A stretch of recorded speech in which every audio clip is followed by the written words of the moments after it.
On April 19, 1775, the first shots of the Revolutionary War were fired here in Lexington, Massachusetts.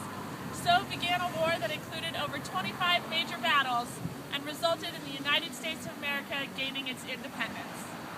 This is the path that Paul Revere would have taken to warn residents that the regulars were out. This is also the battle road, the path that British soldiers took on their way from Concord back to Boston under heavy fire from colonial militia. This portion of the road has been restored to look the way it might have in 1775.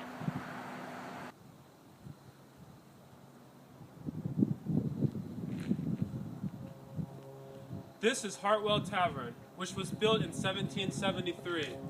Militiamen would have walked past this tavern on their way from Lexington to Concord. This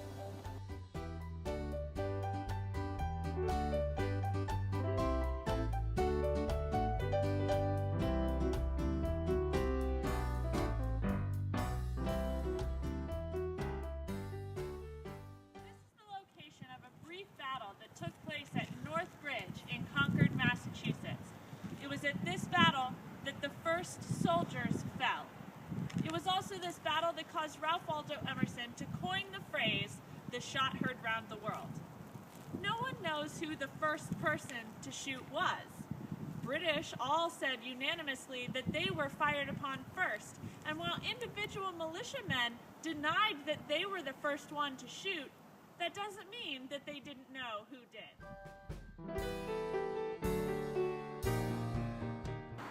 This is the house of Henry Wadsworth Longfellow, the poet who wrote The Midnight Ride of Paul Revere. This house was also the home and headquarters of George Washington from 1775 to 1776. George Washington was probably 43 years old when the Second Continental Congress named him Commander-in-Chief of the Continental Army. Since fighting had already started when he was named Commander-in-Chief, George Washington didn't really initially have a plan for the war, and many members of Congress and even some of his officers doubted his ability to lead the army. General William Howe was named commander of British troops in the colonies by King George III. He was the British's counterpart to George Washington, Commander-in-Chief. Howe's main plan was to capture Philadelphia, the new nation's capital. He thought that as he marched through the countryside, many loyalists would join him and help him fight on the British side, but this was not the case.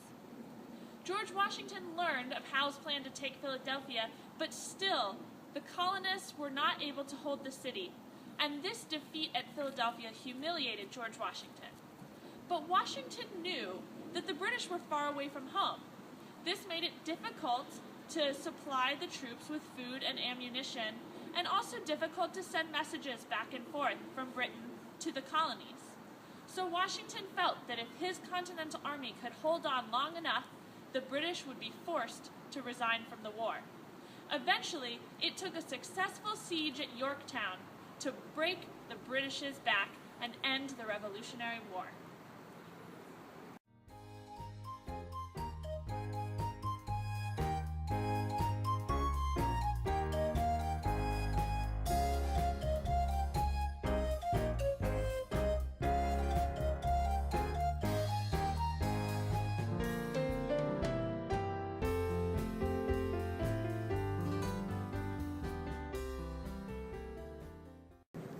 Benedict Arnold was a general in the Continental Army. While he had some success, many others took credit for it, and he was passed over for promotion. His bitterness led him to switch sides and fight for the British.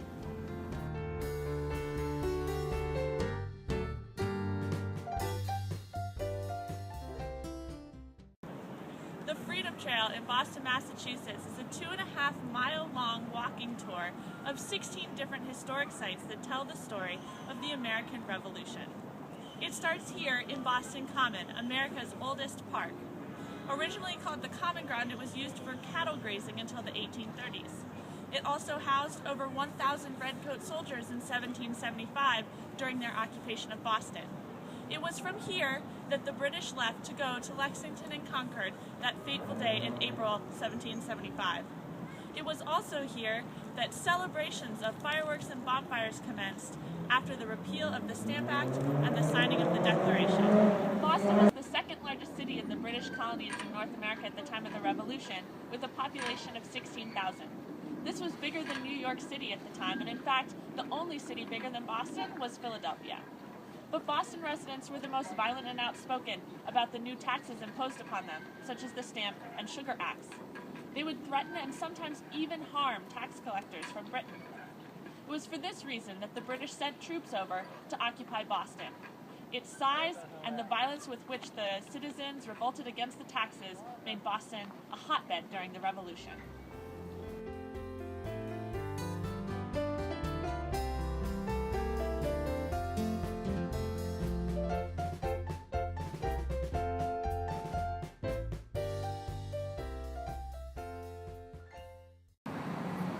This is the Granary Burial Ground. First opened in 1660, it now houses over 2,000 markers, and some estimates place over 8,000 people being buried here at one time. Benjamin Franklin's parents, John Hancock and Paul Revere, all found their final resting place here. Sam Adams had the victims of the Boston Massacre interred in his family tomb in this cemetery, and 3 signers of the Declaration of Independence are buried here.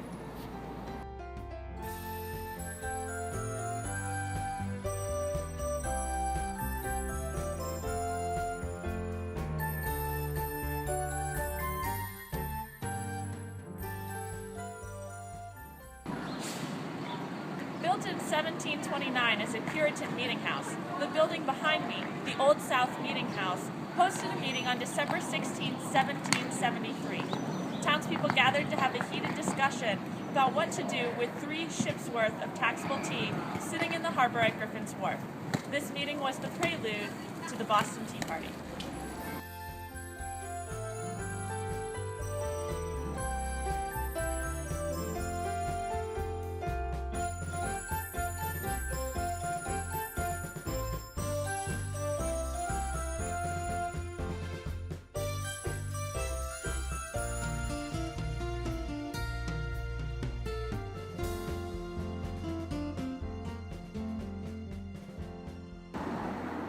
This is the old State House.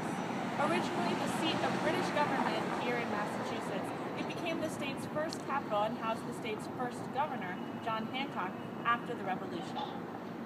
Today it is a museum that houses things such as a small vial of tea from the Boston Tea Party.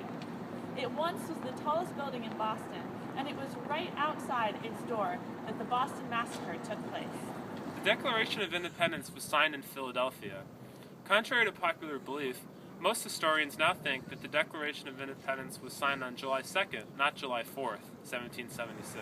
Many colonists felt that the Tea Act, passed by the British Parliament in 1773, violated their right to be taxed only by their own elected representatives. On December 16, 1773, a group of colonists boarded ships and destroyed the taxed tea by throwing it into the Boston harbor. Today, this location is the high-rise building with luxury condos located behind me. 8 soldiers, 1 officer, and 4 civilians were arrested for the 5 deaths of the Boston Massacre. John Adams, future first vice president and cousin to the patriot Sam Adams, defended the soldiers. 6 of the soldiers were found innocent, and 2 of the soldiers were found guilty of manslaughter with a reduced sentence. The wooden structure behind me dates back to 1680 and is Boston's oldest building still in existence. Paul Revere purchased this house in 1770 when he was 35 years old, and he lived here on April 18, 1775, the day he made his momentous ride to Lexington.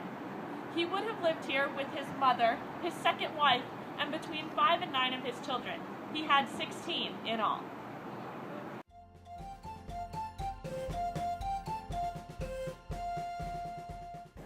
Behind me is Christ Church, also known as the Old North Church.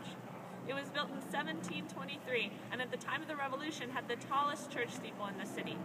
It was to this church that Paul Revere went on April 18th to talk to a churchman about the secret signal to use to alert townspeople how the British were advancing. When the churchman realized that the British were coming via the Charles River, he ran up stairs and ladders 8 stories to hang 2 lanterns. Though they only hung there for a few moments so as not to arouse suspicion, it gave the townspeople in Charlestown enough time to prepare themselves for the arrival of the British. Paul Revere would not have cried, "The British are coming," during his famous midnight ride. In those days, colonists were all British. If he uttered anything, it was more likely, "Regulars are coming." British troops were known as regulars, redcoats, or lobsterbacks.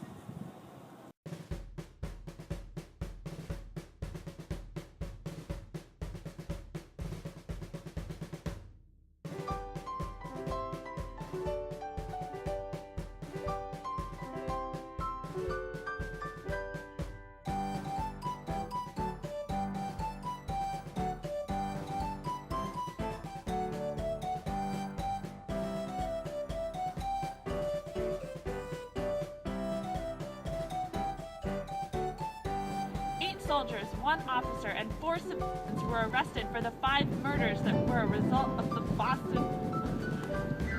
I'm sorry, that wind blew right in my nose. 8 soldiers, 1 officer, and 4 civilians were arrested for murder after 5 deaths were... After 5 deaths were a result of? Yeah, that's crazy.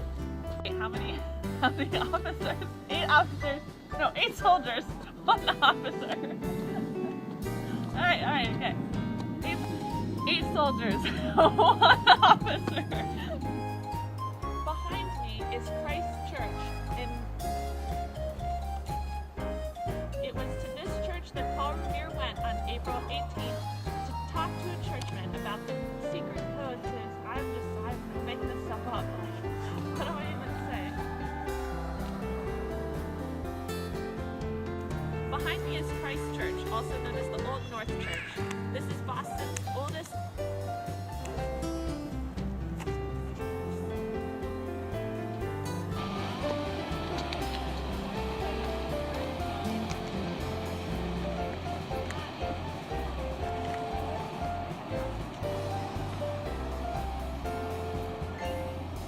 Alright. The Declaration of Independence was signed in Philadelphia. Contrary to popular belief, most historians now think that the Declaration of Independence was signed on July 2nd, not January 4th, 1776. The Declaration of Independence was signed in Philadelphia. Signed in 1776. The Boston residents were the most violent... Like, how can I just... I can't even speak words.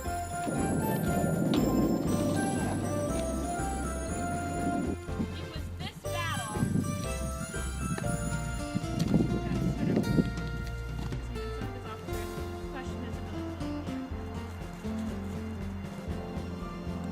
The Freedom Trail in Boston, Massachusetts is a 2.5 long... The Freedom Trail in Boston, Massachusetts is a 2.5 mile long walking trail. Sorry. It was from here that the British left to march to Lexington and Concord. And I did so good, and I just... This is the Granary Burial Ground. First opened in 1660, it now houses over 2,000 markers, and some believe once over 8,000 people were buried here. Built in 1729 as a Puritan... You need to speak up, too. Can you get closer? Yeah. Sam Adams inside this building urged residents of Boston... I don't know what I'm doing. What?